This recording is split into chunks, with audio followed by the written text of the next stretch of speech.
દોસ્તો નમસ્કાર। આજે હું મારી દીકરી કરમ નિષ્ઠાને ગાડી શીખવાડી રહ્યો છું અને આજે બીજો દિવસ છે પણ ચ રોડ ઉપર એ ગાડી ચલાવી રહી છે। એનો હું કોન્ફિડન્સ તપાસી રહ્યો છું અને દીકરી કેવી ગાડી ચલાવે છે એ પણ હું જોઈ રહ્યો છું।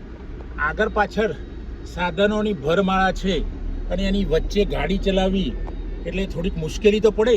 મિત્રો, પહેલા દિવસે તમે જ્યારે ગાડીમાં લઈને નીકળો ત્યારે ચલાવવા માટે નીકળો ત્યારે પહેલા દિવસે તમને એવું લાગશે કે આખો ઘર લઈને હું નીકળ્યો છું, એક મોટું ટેનામેન્ટ કે ફ્લેટ લઈને હું નીકળ્યો છું અને આજુબાજુવાળા આવીને મને ટકરાઈ જશે। પણ જો થોડો કોન્ફિડન્સ હશે તો ખૂબ મજા આવશે, કારણ કે કોન્ફિડન્સ માણસને કંઈક શીખવાડવામાં, નવું કરવામાં આગળ લઈ જાય છે।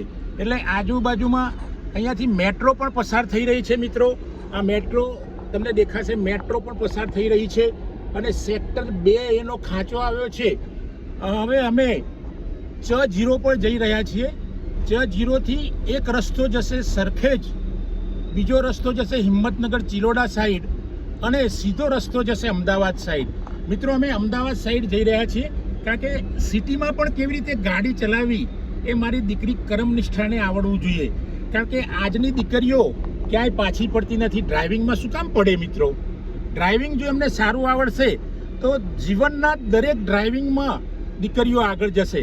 આજે દીકરીઓ કોઈ પણ ફિલ્ડમાં પાછળ નથી, તો મિત્રો આ ફિલ્ડમાં શું કામ પાછળ રહે?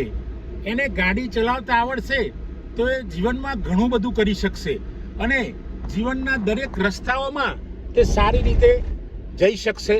દરેક રસ્તાઓ, સફળતા અસફળતા કે આગમનના રસ્તાઓ એ પાર કરી શકશે। સામે પોલીસની ગાડી જઈ રહી છે ચ0 ઉપર, એક દીકરી પણ એક્ટિવા ચલાવીને જઈ રહ્યો છે, એની પાછળ એક છોકરો જઈ રહ્યો છે, આજુબાજુ બસો આવી રહી છે, બહુ સાધનો આવી રહ્યા છે। મિત્રો, છતાંય અમારી સીધું જ જવાનું છે અમદાવાદ રોડ ઉપર। હવે અમે જઈ રહ્યા છીએ ચ રોડનો જે સીધો રોડ અમદાવાદ જાય છે એના પર અમે જઈ રહ્યા છીએ અને આ રોડ ખૂબ ટ્રાફિકવાળો છે, છતાં પણ ખૂબ મજા આવે છે ગાડી ચલાવવામાં અને ગાડી શીખવાડવામાં। કારણ કે આજે જોશો તો તમે જો અમદાવાદ તરફ બસો જઈ રહી છે, એક ઓવરબ્રિજ આવી રહ્યો છે, આજુબાજુ રસની લારીઓ પણ આવી ગઈ છે, કુલ્ફીની લારીઓ છે, કેસર જે આપણે કહીએ લસ્સીની લારીઓ છે। અહીં આવી રહ્યું છે એ સેક્ટર 2 પછીની ઇન્ફોસિટીનું મેટ્રો સ્ટેશન પણ પબ્લિક આવન જાવન કરે છે। એના બ્રિજ ઉપરથી એક ભાઈ જઈ રહ્યા છે, એ પણ આપણને દેખાય છે। સામે આજુબાજુ વાહનો આવી રહ્યા છે અને આ બ્રિજ અમે ક્રોસ કરીશું, સીધા જ જવાનું છે બ્રિજ ઉપર। બ્રિજ ઉપર જઈને આપણે નીચે ઉતરીશું અને પછી આગળ અમદાવાદ રોડ ઉપર કોબા સાઈડ જઈશું। વચ્ચે પીડીયુ જેવી મોટી સંસ્થાનું સર્કલ પણ આવશે। એ સર્કલમાં અત્યારે બ્રિજ બની રહ્યો છે, ત્યાં ઘણું ટ્રાફિક હોય છે, છતાંય આ ટ્રાફિકમાં પણ દીકરી કરમ નિષ્ઠા ગાડી ચલાવશે એવો મને વિશ્વાસ છે। કારણ કે જો તમારો આત્મવિશ્વાસ મિત્રો હશે, આત્મવિશ્વાસ ક્યારે તૂટી જાય, કંઈક પ્રોબ્લેમ થાય, પણ એ આત્મવિશ્વાસને ફરીથી રિકવર કરવો પડશે।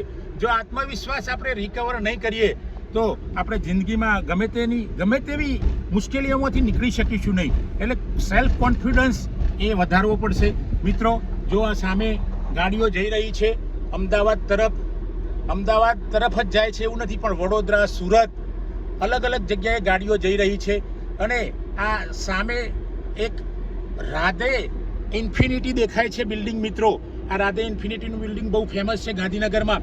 આ બાજુ અમે જે ઓવરબ્રિજ ઉપર ચડ્યા છીએ એ ઓવરબ્રિજથી ડાબી સાઈડ રસ્તો જશે શામળાજી હિંમતનગર સાઈડનો, જમણી બાજુનો રસ્તો જશે સરખેજ, સીધો રસ્તો જશે અમદાવાદ તરફ જવાની।